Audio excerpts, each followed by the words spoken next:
अगर आप रेलवे के किसी भी एग्जाम की तैयारी कर रहे हो, जैसे आरपीएफ कांस्टेबल एसआई है, आरपीएफ कांस्टेबल है, असिस्टेंट लोको पायलट है, एनटीपीसी है, रेलवे जेई है, रेलवे ग्रुप डी है, तो इनमें से किसी की भी तैयारी कर रहे हो, चाहे टेक्नीशियन है, तो भाई आपको मैं प्रीवियस ईयर के 5 सवाल देने वाला हूं। आज की इस वीडियो में आपको 6 सवाल करवाऊंगा, जिसके अंदर अगर आपके 3 से 4 सवाल सही हो जाते हैं ना, तो आपकी तैयारी एकदम परफेक्ट है। अगर आप 5 से 6 सवाल सही कर देते हैं तो इसका मतलब आपका सिलेक्शन भाई पक्का।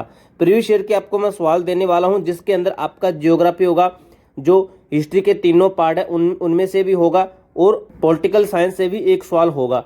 तो चलिए दोस्तों, ज़्यादा टाइम वेस्ट नहीं करते, इस वीडियो को शुरू करते हैं। प्लस भाई हर रोज मैं आपको इसी तरीके से 5 या 6 सवाल दूंगा। जैसे जैसे अगर वीडियो हमारी ज़्यादातर लोगों तक पहुंचती है तो हम आपको 10 सवाल भी करवाने लग जाएंगे। भाई हर सवाल जो है रिपीटेड सवाल आपको बताने वाला हूं, जो काफ़ी शिफ्टों के अंदर रिपीट हुए हैं। तो इसी तरीके से हर रोज वीडियो पाने के लिए आप हमें कमेंट बॉक्स में यस जरूर लिखना, ताकि हमें पता चले कितने लोग हर रोज ये वीडियो चाहते हैं। प्लस भाई वीडियो को एक लाइक जरूर करना। तो चलिए दोस्तों, जानते हैं सबसे पहले सवाल के ऊपर। सबसे पहला सवाल है जो आप देख सकते हो, और दोस्तों ये देखिए कितनी बार पूछा गया है। रेलवे ग्रुप डी में पूछा गया है इस शिफ्ट के अंदर, फिर रेलवे ग्रुप डी के अंदर पूछा गया, फिर एएलपी एंड टेक्नीशियन के अंदर पूछा गया, फिर रेलवे एनटीपीसी के अंदर पूछा गया, फिर रेलवे एनटीपीसी के अंदर पूछा गया। तो भाई ऐसे सवाल ने रिपीटेड सवाल होते हैं आपके एग्जाम में, ये डायरेक्ट जो क्वेश्चन है पुटअप हो सकता है। और दोस्तों आप हमें कमेंट बॉक्स में एंड में, वीडियो के एंड में ये भी बताना आपने 6 में से कितने सही किए, 6 में से सही कितने किए हैं। तो ये सवाल आपका समन्वयी धर्म दीन ए इलाही, जो कि किसने चलाया था, किस राजा ने चलाया था, दिल्ली सल्तनत का राजा था। साप्ताहिक अर्थ था ईश्वर का धर्म, की स्थापना किसने की थी। भाई आपको एक हिंट और दे देता हूं, अभी तक आपने आंसर नहीं देखा है।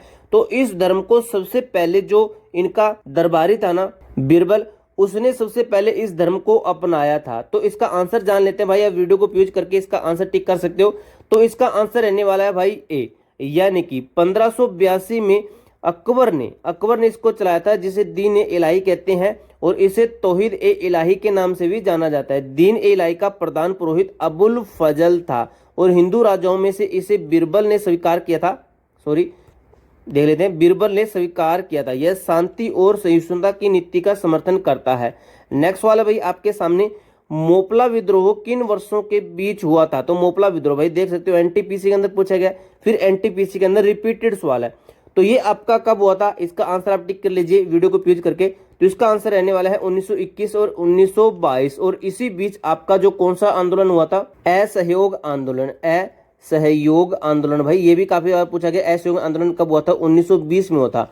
और भाई अब आगे देख लीजिए, मोपला विद्रोह केरल के मालाबार तट पर रहने वाले मुस्लिम किसान थे, जहां जमींदारी मुख्यतः हिंदुओं के हाथों में थी। जमींदारी के अत्याचार से पीड़ित होकर मोपलाओं ने विद्रोह किया। इस विद्रोह का प्रमुख कारण लगान की उच्च दर, नजराना या दमनकारी तरीके से लगान वसूली इत्यादि इस विद्रोह के कारण थे। इस विद्रोह के मुख्य नेता अली मुसलियार थे, ये आप याद रखिए। अब दोस्तों नेक्स्ट वाला आपके सामने कि भारतीय संसद का उच्च सदन कौन सा है, उच्च सदन कौन सा है संसद का। तो इसका आंसर आप टिक कर लीजिए। रेलवे ग्रुप डी और एनटीपीसी के अंदर डबल बार रिपीटेड सवाल है। तो इसका आंसर है भाई आपका बी। भारतीय संसद का जो उच्च सदन है वो है आपका आर्टिकल 80 के अंदर आता है राज्यसभा। इसकी संरचना को प्रदर्शित करता है। राज्यसभा भारतीय संसद का उच्च सदन है। और भाई इसका जो आर्टिकल इन्होंने बता दिया कि 80, तो भाई लोकसभा का कितना है, लोकसभा का भाई 81 आपका आर्टिकल है। वहीं बात करें संसद का क्या है, तो संसद आता है आपका 79 में। संसद आता है आपका 79 में। तीनों आपके सीक्वेंस में 79, 80 और 81 है। आगे क्या लिखा, राज्यसभा के सदस्य के लिए न्यूनतम आयु आपकी होनी चाहिए 30 वर्ष, और आपके लोकसभा के लिए होनी चाहिए 25 वर्ष, यानी कि 25 वर्ष होनी चाहिए। राज्यसभा का गठन 250 सदस्यों के साथ होता है। और आप हमें कमेंट बॉक्स में बताइए लोकसभा के कितने सदस्यों का होता है, जिसमें से 12 सदस्य जो मनोनीत होते हैं। 238 बच्चों का चुनाव राज्य संघ राज्य क्षेत्रों की विधानसभाओं के सदस्यों द्वारा किया जाता है। नेक्स्ट वाला भाई आपके सामने, किस भारतीय शहर को भारत की सिलिकॉन वैली के रूप में जाना जाता है। तो ये सवाल आप देख लीजिए, इसका आंसर क्या हो सकता है। इसका ये आपका एनटीपीसी में सवाल पूछा गया है। भाई जो आपको सवाल बता रहा हूँ ना, सभी के सभी आपके जो रेलवे के एग्जाम है इनमें पूछे गए हैं। तो आएगा आपका आंसर ए। देश की प्रमुख सूचना प्रौद्योगिकी आईटी निर्यात के रूप में अपनी भूमिका के कारण बेंगलुरु भारत की सिलिकॉन वैली या भारत की आईटी राजधानी के रूप में विख्यात है। इस शहर में भारतीय तकनीकी संगठन इसरो है, जिसकी स्थापना हुई थी आपकी 1969 में हुई थी। इंफोसिस है, विप्रो और HLA है, सॉरी ये है आपका HAL है। अभी नेक्स्ट वाला आपका, जातक कथाएं किससे संबंधित है, डैश किससे संबंधित है, तो आपका आंसर होना चाहिए, जो कि आप अपना देख लेना कौन सा आंसर है। तो इसका जो आंसर है वो है भाई, जातक कथाएं बौद्ध धर्म से संबंधित है। गौतम बुद्ध के पिछले जन्मों के बारे में है जातक कथाएं। भाई बहुत बार एग्जाम में पूछा गया है, NTPC पूछा गया है, लेकिन जो SSC GD है इसके अंदर काफी बार ये सवाल पूछा गया है। ये बौद्ध ग्रंथ त्रिपिटक का ही भाग है। बौद्ध धर्म की स्थापना गौतम बुद्ध ने 5वीं शताब्दी में की थी, लगभग 563 ईसा पूर्व में। अब भाई आपको मैं एक फैक्ट बताता हूँ, इनका जन्म हुआ था 563 ईसा पूर्व में। भाई ये चीजें आप देख लेना। और इनकी मृत्यु कब होती है, मृत्यु हुई थी इनकी 483 ईसा पूर्व में।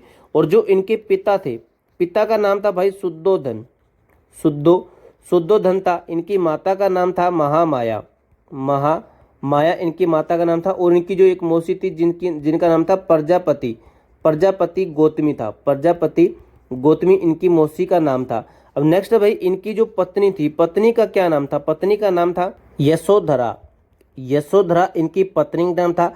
और इनका एक पुत्र था, पुत्र का नाम था राहुल, राहुल इनके पुत्र का नाम था। अब इसके साथ ही भाई 29 वर्ष की आयु में इन्होंने गृह त्याग किया था।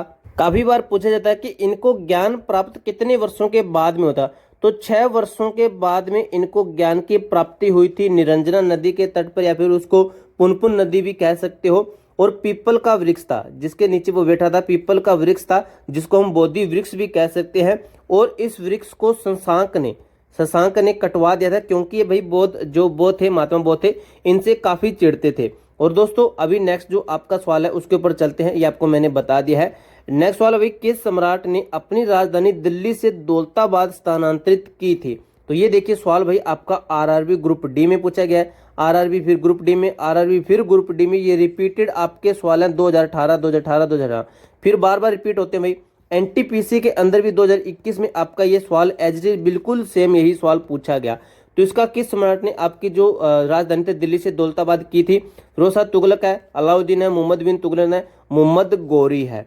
अब आपका जो आंसर है वो है ये मोहम्मद बिन तुगलक, MBT जिसको कह सकते हो। मोहम्मद बिन तुगलक ने कई प्रशासनिक परिवर्तन किए थे, जिनमें 2 आप कर वृद्धि है, सांकेतिक मुद्रा है, प्रचलन तथा राजधानी दिल्ली से दौलताबाद ले जाना जो शामिल है। 1351 में उनकी मृत्यु पर इतिहासकार बदायूनी ने क्या लिखा था कि सुल्तान को उसकी प्रजा और प्रजा को सुल्तान से मुक्ति मिल गई है। भाई इनको मैंने पढ़ा था, इसके अंदर ये भी बताया गया कि सबसे जो मूर्ख राजा की संज्ञा इनको दी जाती है, क्योंकि जो इन्होंने सांकेतिक मुद्रा चलाई थी ये बिल्कुल आसान थी, लोग घर पे इनकी मुद्राएं बनाने लगे थे। द्वापर क्रम में जब इन्होंने वृद्धि की थी तब वहां पे महान अकाल पड़ गया था। भाई आप कहोगे ना तो आपको मैं डिटेल में भी पढ़ा सकता हूं, लेकिन आपको मैं ज़्यादा नहीं बता रहा हूं क्योंकि भाई वीडियो लंबी हो जाती है। तो अब चलते हैं, इस सवाल आपका देख लिया, आपका ये सवाल हो चुका है। तो ये है भाई आपके टोटल जो आपके क्वेश्चन है 6 क्वेश्चन इसके अंदर कंप्लीट हो चुके हैं। अब आपको कमेंट बॉक्स में ये बताना है कि आपने 6 में से कितने सही किए हैं। तब तक के लिए जय हिंद, जय भारत।